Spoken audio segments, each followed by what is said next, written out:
Disclaimer दोस्तों, मैं आप सभी को बता दूं, ये कहानी पूरी तरह काल्पनिक है। ये सिर्फ दर्शकों के मनोरंजन के लिए बनाई गई है। इसमें दर्शाए गए सभी पात्र, नाम, उत्पाद और घटनाएं पूरी तरह काल्पनिक है। ये कहानी किसी भी तरह से किसी भी व्यक्ति के भावनाओं, प्रथाओं, परंपराओं और विश्वासों के अपमान नहीं करती है। जैसे कहानी में बताए गए सभी चीजों का मात्र कहानी के लेखक द्वारा बनाई गई लेखक अपनी एक कल्पना है। तो दोस्तों, मैं आपको आगे बता दूं, अगर आप हमारे हॉट सिनेमा ऑफिशियल चैनल पर नए हैं तो वीडियो को भर भर लाइक और चैनल को सब्सक्राइब करना ना भूले। धन्यवाद। चैप्टर 18 मास्क के पीछे।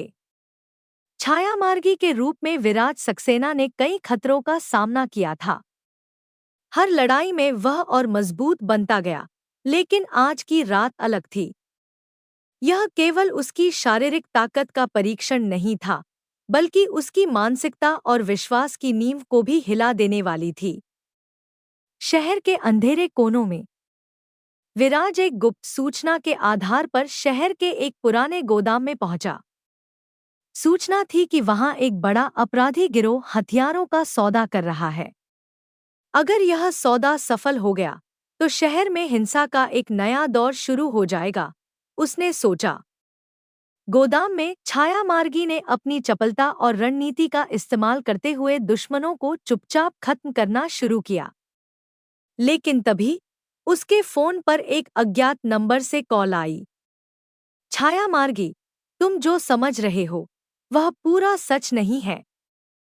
सावधान रहो, कोई तुम्हारे खिलाफ साजिश रच रहा है। विराज ठिठक गया। यह कॉल किसने किया? और क्या यह सच है? अचानक हमला। जैसे ही वह अपनी जगह से हटा, एक जोरदार विस्फोट हुआ। गोदाम का एक हिस्सा गिरने लगा।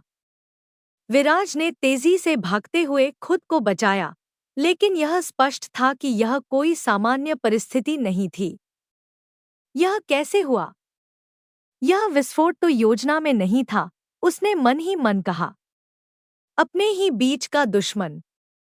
विराज ने अपने करीबी सहयोगी राहुल को संपर्क किया, जो हमेशा उसकी खुफिया जानकारी इकट्ठा करने में मदद करता था। राहुल, क्या तुमने वह सूचना दी थी? राहुल थोड़ी देर के लिए चुप हो गया, फिर बोला, नहीं, विराज, यह सूचना मैंने नहीं दी। शायद कोई और हमारे नेटवर्क में घुस चुका है। इस जवाब ने विराज को और चिंतित कर दिया। क्या मैं अपने आसपास के लोगों पर भरोसा कर सकता हूँ? पुराने सहयोगी पर सवाल। विराज ने अपने अन्य करीबी सहयोगी सिया से बात की। सिया एक आईटी विशेषज्ञ थी और हमेशा तकनीकी सहायता प्रदान करती थी। सिया, क्या तुमने मेरी लोकेशन शेयर की थी? सिया ने नाराजगी भरे लहजे में जवाब दिया। तुम मुझ पर शक कर रहे हो? मैंने हमेशा तुम्हारा साथ दिया है। अगर तुम मुझ पर भरोसा नहीं कर सकते तो यह सब खत्म करो। यह बहस विराज को और अधिक असमंजस में डाल गई। छायामार्गी का एकांत। रात के सन्नाटे में विराज अपने गुप्त ठिकाने पर बैठा था। उसके मन में सवाल उठ रहे थे। मैं किस पर भरोसा करूं? अगर मेरे सहयोगी ही मुझे धोखा दे रहे हैं तो क्या मैं यह लड़ाई जारी रख सकता हूं? वह अपने मास्क को देखते हुए सोचने लगा। यह मास्क मुझे दूसरों से छुपाता है, लेकिन क्या यह मुझे सच से भी दूर कर रहा है? एक नया सुराग। अगले दिन विराज ने गोदाम विस्फोट के बारे में जानकारी इकट्ठा करने की कोशिश की।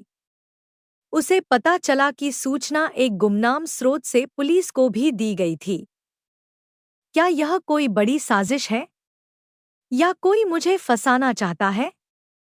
उसने अपने सबसे विश्वसनीय तकनीकी उपकरणों का इस्तेमाल करके उस गुमनाम स्रोत का पता लगाने की कोशिश की। मास्क के पीछे का खेल। जांच के दौरान विराज को पता चला कि राहुल ने हाल ही में मिराज से संपर्क किया था। यह जानकारी उसके लिए चौंकाने वाली थी। राहुल, क्या वह मिराज के साथ मिला हुआ है? लेकिन पूरी सच्चाई जानने के लिए वह राहुल से सीधे बात करना चाहता था। टकराव का क्षण। विराज ने राहुल को एक गुप्त स्थान पर मिलने बुलाया। राहुल, क्या तुम मिराज के लिए काम कर रहे हो? राहुल ने गुस्से में जवाब दिया। तुम्हें मुझ पर शक है? मैं तुम्हारे लिए अपनी जान देने को तैयार हूं और तुम मुझसे यह सवाल पूछ रहे हो? विराज ने शांत स्वर में कहा। मुझे सच चाहिए। अगर तुम निर्दोष हो तो मुझे यकीन दिलाओ। राहुल ने एक दस्तावेज दिखाया जिसमें वह मिराज के खिलाफ सबूत इकट्ठा करने की कोशिश कर रहा था। यह देख विराज को राहत मिली, लेकिन साथ ही उसने समझा कि शक ने उनके रिश्ते को कमजोर कर दिया था। सिया पर हमला। उसी रात सिया पर एक अज्ञात हमलावर ने हमला किया। वह बच तो गई, लेकिन इस घटना ने विराज को और सतर्क कर दिया। कोई हमें तोड़ने की कोशिश कर रहा है। हमें पहले से अधिक सावधान रहना होगा। सच्चाई का पर्दाफाश। कुछ दिनों की गहरी जांच के बाद विराज को पता चला कि यह सारी साजिश मिराज ने रची थी। उसने छाया मार्गी और उसके सहयोगियों के बीच दरार डालने के लिए यह योजना बनाई थी। मिराज, तुम मुझे हराने के लिए कितना भी कोशिश कर लो, मैं तुम्हें सफल नहीं होने दूंगा। आत्मविश्वास की वापसी। इस घटना ने विराज को एक नई सीख दी। उसने समझा कि मास्क के पीछे छिपने का मतलब यह नहीं है कि वह हर किसी से दूरी बना ले। मुझे अपने सहयोगियों पर भरोसा करना होगा, लेकिन साथ ही सतर्क भी रहना होगा। विश्वास और विवेक का संतुलन ही मेरी ताकत है। विराज ने मिराज की साजिश को नाकाम किया और अपने सहयोगियों के साथ विश्वास का एक नया रिश्ता बनाया। लेकिन क्या वह इस रिश्ते को लंबे समय तक बरकरार रख पाएगा? क्या मिराज की अगली चाल और खतरनाक होगी? यह जानने के लिए कहानी आगे बढ़ेगी।